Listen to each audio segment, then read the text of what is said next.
Hello friends, வணக்கம். அனைவருக்கும் இனிய புத்தாண்டு நாள் வாழ்த்துக்கள். நிச்சயமாக இன்றைக்கி ஃபுல் டே எல்லாம் என்ஜாய் பண்ணியிருப்பீங்கன்னு நினைக்கிறேன். நிறைய பேர் புதுசாக அந்த மாதிரி நான் இதை பண்ணணும், இதை கற்றுக்கணும், இந்த மாதிரி விஷயத்தை ஆரம்பிக்கணும், இந்த மாதிரி நிறைய ரெசல்யூஷன்ஸ் கரெக்டாக சொல்கிறேன்னு நினைக்கிறேன் எடுத்துருப்பீங்க நம்புகிறேன். நிச்சயமாக அதை ஃபாலோ பண்ணுங்கள். ரெகுலராகவே அதை ஒவ்வொரு நாளுமே அதை வந்து ஸ்டாண்டர்டாக ஃபாலோ பண்ணுங்கள். அதுவாக நீங்கள் வந்து ரீச் ஆக முடியும்.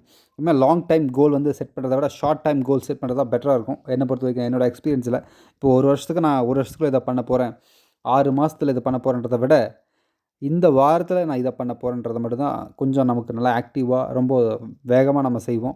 ஏன்னா ரொம்ப லாங் டைம் வச்சிட்டோம்னா ஒரு வருஷம்லாம் இதை பண்ணணும்னு சொல்லிட்டா இன்னும் டைம் இருக்குல்ல, ரொம்ப மெதுவாக பண்ணுவோம் அப்படின்னு சொல்லிட்டு ரொம்ப அசால்ட் ஆகிடுவோம். அப்படி இல்லாமல் இன்றைக்கி இதை பண்ணணும், இந்த வாரத்துக்குள்ளே இதை பண்ணணும், இந்த நாளுக்குள்ளே இதை பண்ணணும் அப்படிங்கிற மாதிரி நீங்கள் ஒரு சில விஷயங்கள்லாம் நோட் பண்ணிட்டீங்கன்னா கொஞ்சம் ஈஸியாக இருக்கும். உதாரணத்துக்கு பார்த்திங்கன்னா ஒரு சின்ன சின்ன விஷயம் கொடுக்கலாம். பேசிக்காக அப்போ என்ன பண்ணுவாங்க, ஒரு லேடிஸாக இருந்தாங்கன்னா இந்த வேலையை இவ்வளோ டைமில் முடிக்கணும். உதாரணத்துக்கு குக்கிங் ஆகட்டும். இப்போ என்ன ஒரு நாளில் 2 விதமாக நம்ம பண்ணுவோம். லஞ்ச், அப்புறம் காலையில் டிஃபன், நைட்டு, அந்த மாதிரி 3 விதமாக சாப்பாடு செய்வோம். எல்லாத்துக்கும் டைமிங் இருக்கும். பட் நம்ம ஃபுல் டே நம்ம வந்து சாப்பாடே செஞ்சுட்ருக்க முடியாது இல்லையா?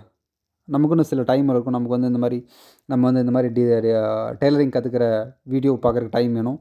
நம்ம கொஞ்சம் தூங்குகிற டைம் வேணும்.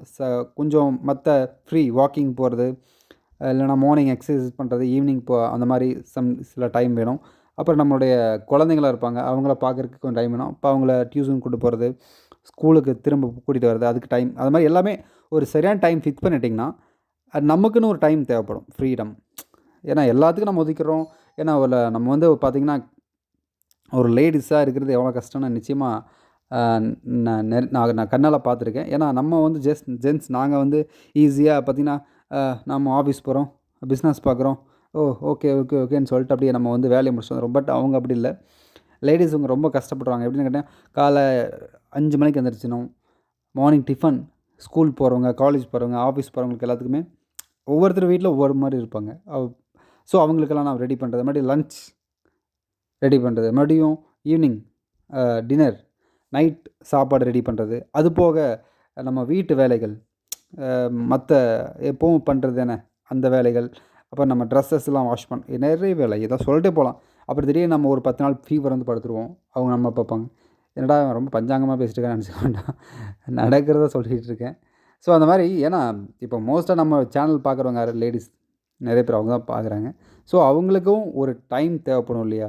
ஸோ அதனால தான் சொல்கிறேன். அதான் ஆரம்பத்தில் சொன்னேன், இந்த வருஷம் நீங்கள் எதை வந்து ஃபாலோ பண்ண போகிறீங்க, இதை ஃபாலோ பண்ண போகிறீங்க அப்படிங்கிறத சொல்லுங்கள், நானும் தெரிஞ்சுக்கிறேன். கண்டிப்பாக ஏதோ ஒன்று நீங்கள் ஃபாலோ பண்ணணும். ஏன்னா நம்ம எப்போவுமே வந்து நம்ம அப்படியே வாழ்ந்துட்டு இருக்கக்கூடாது. இப்போ எனக்கும் ஒரு ஃபேஷன் இருக்குது. இப்போ நான் பிஸ்னஸ் பண்ணுறோம், டெய்லரிங் பண்ணுறோம், இதெல்லாம் வேறு. பட் எனக்குன்னு தனியாக ஒரு கனவு இருக்குது. கண்டிப்பாக அதை நான் இப்போ எப்போது ஆரம்பிச்சிட்டேன். பட் எப்படி கொஞ்சம் கொஞ்சமாக போயிட்டுருக்கேன். சீக்கிரமாகவே அதை நான் ரீச் பண்ணிடுவேன். ஸோ அந்த மாதிரி அதுக்குன்னு நான் வந்து ஒரு சில டைம்லாம் அந்த டார்கெட்டுக்கு வந்து ரொம்ப லாங் டைம் வச்சுருந்தேன். ஒரு 1 இயரில் இதை பண்ணிடணும், ஒரு 6 மந்த்தில் அப்படி பண்ணிடுறேன்னு சொல்லிட்டு. அப்புறம் ஒரு சில வாரங்களாக அதை பற்றி யோசனை பண்ணியிருக்க மாட்டேன். ஓகே பார்த்துக்கலாம், டைம் இருக்குல்ல அப்படின்னு சொல்லிட்டு விட்டுருவேன். பட் அது பார்த்திங்கன்னா அந்த 1 இயர் நம்ம டார்கெட்டில் அந்த ஒரு வாரமும் நமக்கு கணக்கு இருக்கு இல்லையா? ஸோ அந்த ஒரு வாரத்தை நம்ம மிஸ் பண்ணக்கூடாது. அதுக்காக சொல்கிறேன், நீங்கள் எந்த ஒரு டார்கெட், இதை நம்ம ஒரு குறிக்கோள் நம்ம வைக்கிறோன்னா இதை அடையிறதுக்கு 1 இயர் நீங்கள் கோல் செட் பண்ணிக்கங்க. பட் ஷார்ட் டைம் கோலும் செட் பண்ணிக்கங்க. 1 வீக், இந்த ஒரு வாரத்தில் இந்த உதாரணத்துக்கு நம்ம 10 படிக்கட்டு இருக்குன்னா அந்த 10 படிக்கட்டில் ஒரு படிக்கட்டு இந்த ஒரு வாரத்தில் நம்ம ஏறிடணும். ரொம்ப கம்மியாக சொல்லிட்டு நினைக்கிறேன். ஒரு 100 படிக்கட்டு வச்சுக்கலாம், 10ன்றது ரொம்ப ஷார்ட்டாக இருக்குது. ஒரு 100 படிக்கட்டில் ஒரு 10 படிக்கட்டு இந்த ஒரு வாரத்தில் ஏறணும். அந்த மாதிரி நீங்கள் எது இருந்தாலும் சரி. இப்போ உதாரணத்துக்கு பார்த்தீங்கன்னா ஒரு ப்ளவுஸ் ஸ்டிச் பண்ணுறீங்கன்னா மேக்ஸிமம் 2 ஹவர்ஸில் முடிக்கணும் அப்படின்னு நீங்கள் ஒரு டைம் ஃபிக்ஸ் பண்ணி நீங்கள் உட்காரணும். இல்லை நான் ரொம்ப ஸ்லோவாக பொறுமையாக பண்ணுவேன் அப்படின்னா ஒரு 3 ஹவர்ஸ் அப்படின்னு நம்ம ஒரு டைம் ஃபிக்ஸ் பண்ணிக்கணும். இந்த டைமில் நம்ம முடிக்கணும் அந்த வேலையன்னு சொல்லிட்டு.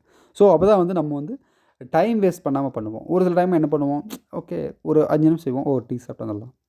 ஒரு 10 நிமிஷம் செய்வோம், ஓகே கொஞ்சம் டிவி பார்த்துட்டே ஒர்க் பண்ணுவோமே, அந்த மாதிரிலாம் பண்ணுவோம். அந்த மாதிரி தப்பு பண்ணவே வேணாம். ஏன்னா எனக்கு ஒரு ஹேபிட் இருந்துச்சு. எப்படின்னு கேட்டிங்கன்னா, நான் எப்பவுமே ஹெட்செட் காதில் மாட்டிட்டு தான் நான் ஒர்க் பண்ணவே ஆரம்பிப்பேன். அது என்னோட ரொம்ப நல்ல பழக்கமுன்னு சொல்லலாம், கொஞ்சம் கெட்ட பழக்கம் அப்படின்னு சொல்லலாம். ஏன்னா நம்ம ஹெட்செட் காதில் போட்டோ, இல்லை நம்ம வெளிய ஸ்பீக்கரில் பாட்டு கேட்டோ ஒர்க் பண்ணும்போது நம்ம டெய்லரிங் ஒர்க் பார்த்திங்கன்னா ரொம்ப ஈஸியாக இருக்கும். பட் இப்போ என்னாச்சுன்னு பார்த்தீங்கன்னா, அப்படியே அது வந்து வீடியோ வீடியோ ஹேபிட்டா மாறிடுச்சு.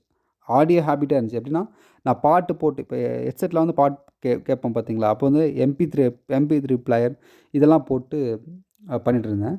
இப்போ என்னாச்சுன்னா, டைரக்ட்டா யூடியூப்ல போயிடுறது. யூடியூப்ல போயிட்டு வீடியோ கிளிக் பண்ணிட்டு அப்படியே பாட்டு. அப்போ என்ன ஆகுது, ஒரு பாட்டு முடிஞ்சு இன்னொரு பாட்ட மாத்தணும். ஸோ புரியுதுங்களா நான் சொல்றது உங்களுக்கு? இந்த மாரி ஒரு சின்ன சின்ன ஒரு பேட் ஹேபிட்ஸ்லாம் வந்துருச்சு எனக்கு. ஸோ இதெல்லாம் கொஞ்சம் அவாய்ட் பண்ணணும்னு நெனைக்கிறேன். இப்போ லாஸ்ட் ஒரு 10, 15 டேஸா பார்த்தீங்கன்னா என்ன பண்ணுவேன்னா, மொபைல் தொடுறதே கிடையாது. தொடுறதே கிடையாது. நம்ம வந்து வீடியோ அப்லோட் பண்ண உடனே உங்களுக்கு தெரியும் நிச்சயமா, நம்ம வீடியோ அப்லோட் பண்ணி கிட்டத்தட்ட ஒரு 1/2 அன் ஹவர் வரைக்கும் நான் வந்து நீங்க எவ்வளோ கமெண்ட்ஸ் பண்ணாலும் நான் உடனே ரிப்ளை பண்ணிருவேன். So on the spot reply பண்ணிருவேன். அப்புறம் மொபைல் வச்சுட்டேன்னா, அப்புறம் லஞ்ச் டைம் வருவேன். அப்புறம் மறுபடியும் நைட் அந்த டைம் தான் வந்து நான் வந்து மொபைல் எடுப்பேன். இடையில சம் டைம் எடுத்தால் நான் ரிப்ளை பண்ணுவேன். அதெல்லாம் முடிஞ்ச வரைக்கும் நான் ரிப்ளை பண்ணிருவேன்.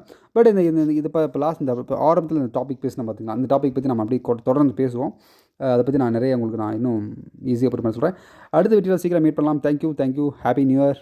பார்க்கலாம் நெக்ஸ்ட் வீடியோல சீக்கிரமாவே.